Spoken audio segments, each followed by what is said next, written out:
आज की कहानी एक ऐसी खतरनाक और जुनूनी लड़की के इर्द गिर्द घूमती है जिसे एक स्कूल के लड़के से प्यार नहीं बल्कि एक तरह का पागलपन हो जाता है। हैरानी की बात यह है कि वह लड़का उससे उम्र में काफी छोटा होता है। उसके करीब आने के लिए वह लड़की एक खतरनाक प्लान बनाती है और उसी स्कूल में नकली टीचर बनकर दाखिल हो जाती है।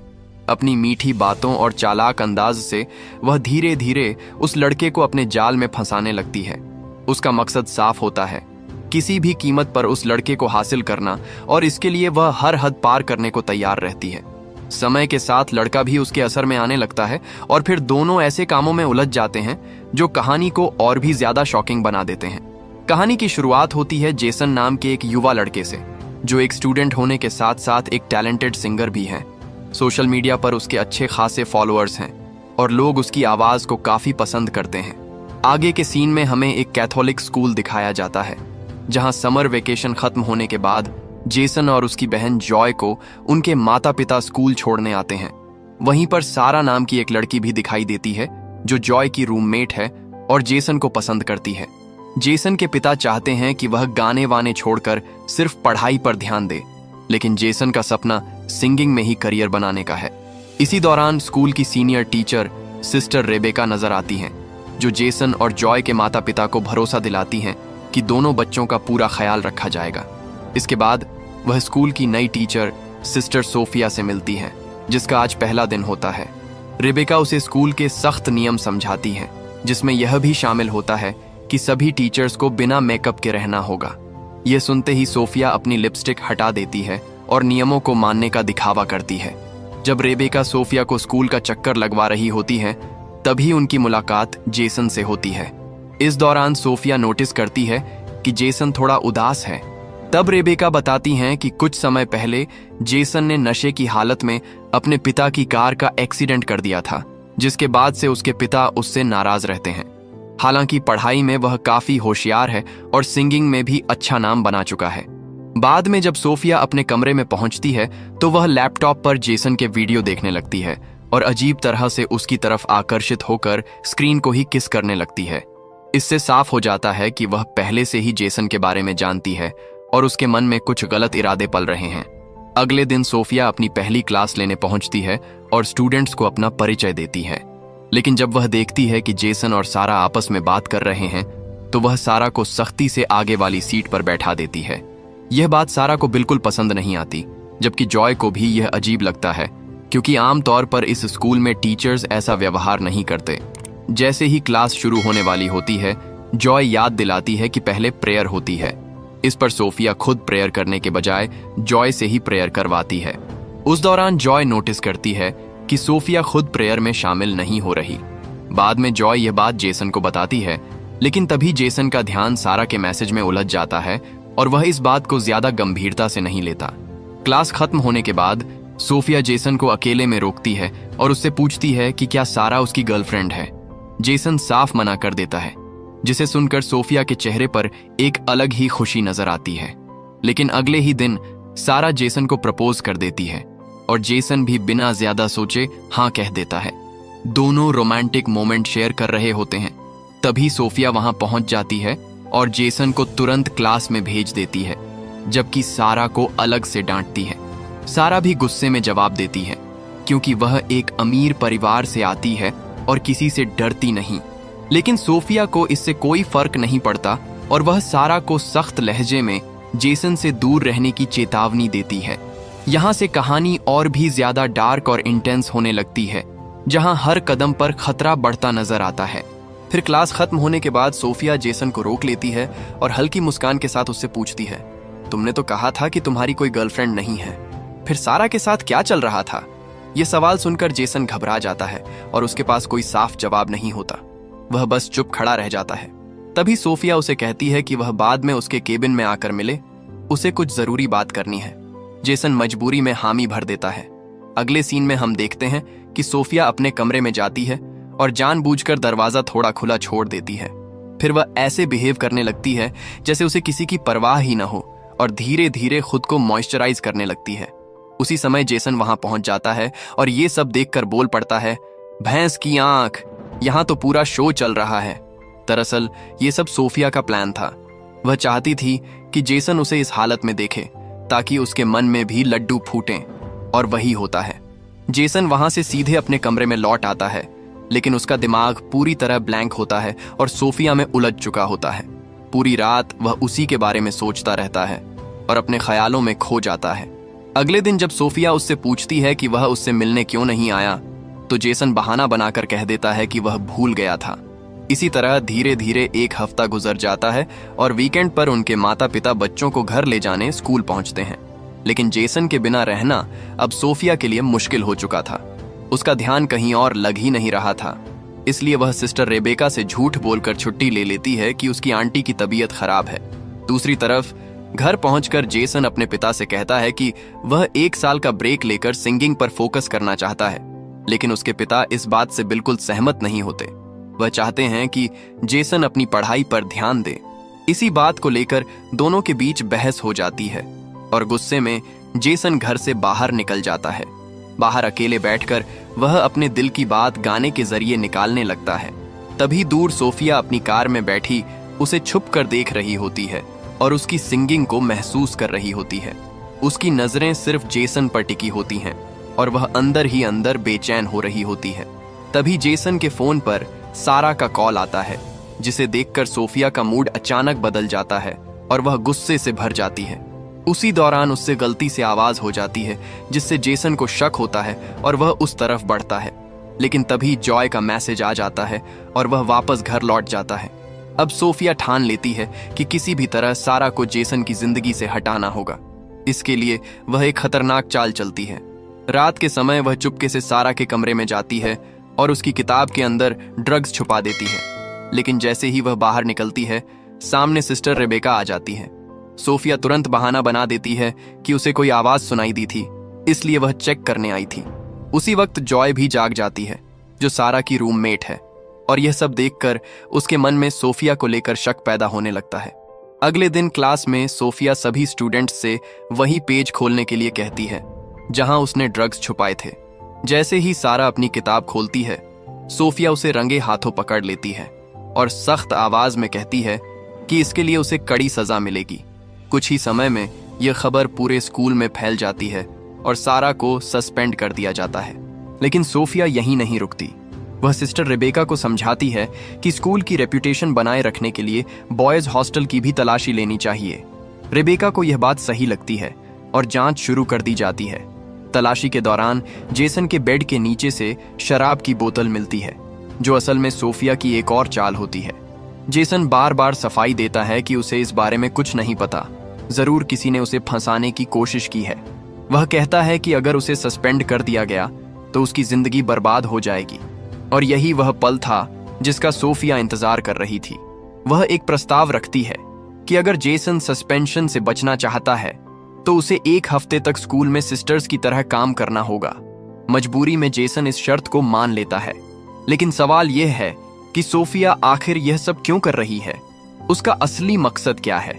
इन सवालों के जवाब जानने के लिए हमें पास्ट में जाना पड़ेगा, जहां पहली बार सोफिया ने सोशल मीडिया पर जेसन को देखा था। जेसन की आवाज और उसके गानों ने उस लड़की को इस हद तक प्रभावित कर दिया था कि वह उसके पीछे पागल हो गई।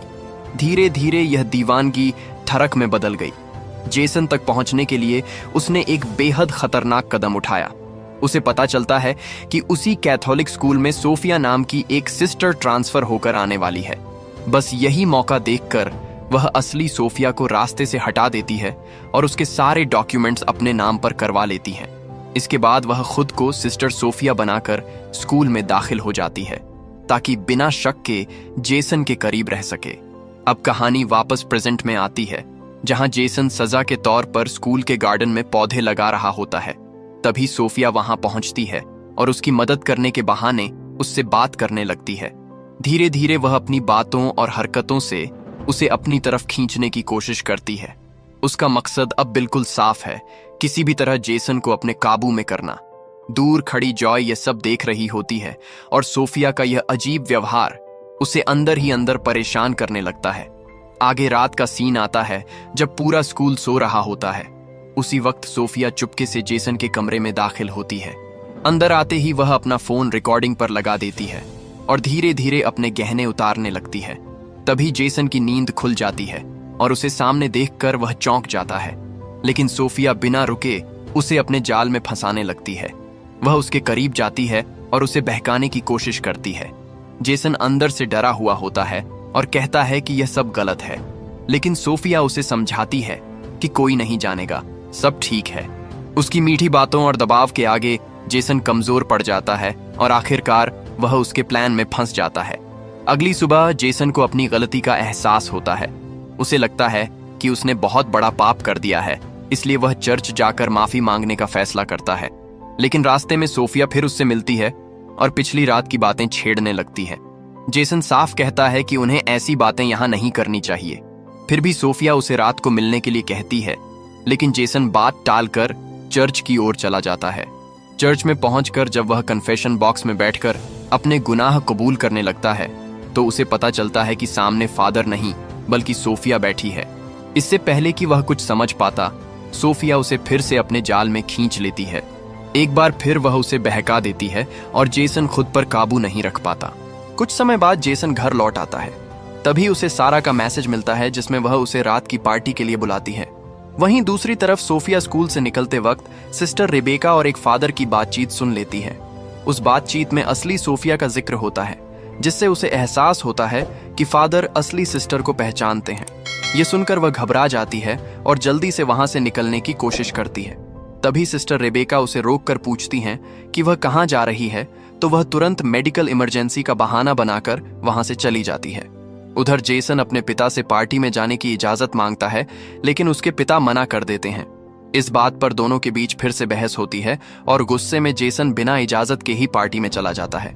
लेकिन सोफिया उस पर नजर रखे हुए होती है और चुपचाप उसका पीछा करती है। पार्टी में जेसन काफी ज्यादा शराब पी लेता है।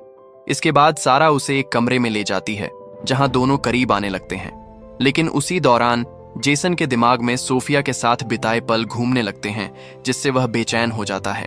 वह वहां से निकलकर बाहर चला जाता है और नशे की हालत में सड़क पर पहुंच जाता है। तभी पुलिस उसे पकड़ लेती है। उसी वक्त सोफिया वहां पहुंचती है और पुलिस से कहती है कि जेसन एक स्टूडेंट है और सिर्फ तनाव में है, इसलिए उसे छोड़ दिया जाए। सोफिया की बात मानकर पुलिस उसे जाने देती है। जेसन की हालत ऐसी नहीं होती कि वह घर जा सके, इसलिए सोफिया उसे एक होटल के कमरे में ले जाती है। दूसरी तरफ जेसन की मां उसके पिता को समझाती है कि उन्हें अपने बेटे को उसके सपनों के लिए थोड़ा समय देना चाहिए। काफी सोच विचार के बाद उसके पिता मान जाते हैं और उसे वापस घर लाने के लिए निकल पड़ते हैं। उधर होटल के कमरे में माहौल धीरे धीरे बदलने लगता है। सोफिया जानबूझकर अपने कपड़े उतारने लगती है ताकि वह फिर से जेसन को अपने जाल में खींच सके। लेकिन इस बार जेसन को सब कुछ साफ साफ समझ आने लगता है। उसे महसूस होता है कि सोफिया हर जगह उसका पीछा कर रही है और यह सब अब कंट्रोल से बाहर जा रहा है। वह साफ शब्दों में कहता है कि जो कुछ उनके बीच हुआ वह बहुत बड़ी गलती थी और वह इस बात को लेकर अंदर ही अंदर टूट रहा है। वह फैसला करता है कि अब आगे ऐसा कुछ नहीं होगा। सोफिया उसे समझाने की कोशिश करती है। वह इमोशनल होकर कहती है कि दोनों की जिंदगी में हालात एक जैसे हैं। जैसे जेसन के पिता उसे नहीं समझते, वैसे ही उसके अपने घर में भी कोई उसे नहीं समझता। लेकिन जेसन इस बार उसकी किसी बात में नहीं आता और उसे वहीं छोड़कर कमरे से बाहर निकल जाता है। यह देखकर सोफिया के अंदर गुस्सा और जुनून दोनों ओर बढ़ जाते हैं।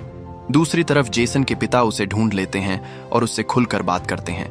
वह मानते हैं कि शायद उन्होंने उसे जरूरत से ज्यादा कंट्रोल किया और उसे अपने सपनों के पीछे जाने का मौका नहीं दिया। आखिरकार वह जेसन को एक मौका देने का फैसला करते हैं, जिससे जेसन थोड़ा हल्का महसूस करता है।